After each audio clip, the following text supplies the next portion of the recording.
من سکته قلبی کردم. میدونم.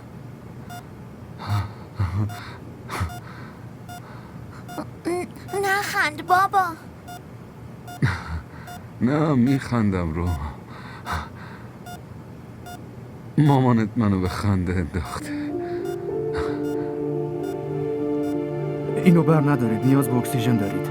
خواهش میکنم آقای دکتر، من خوبم. همگی مراقب باشید.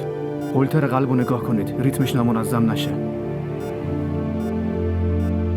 امروز مامانتو دیدم. وقتی دیدمش مثل قبل نبود. میدونی داشت راضی میکرد. عذرخواهی هم کرد.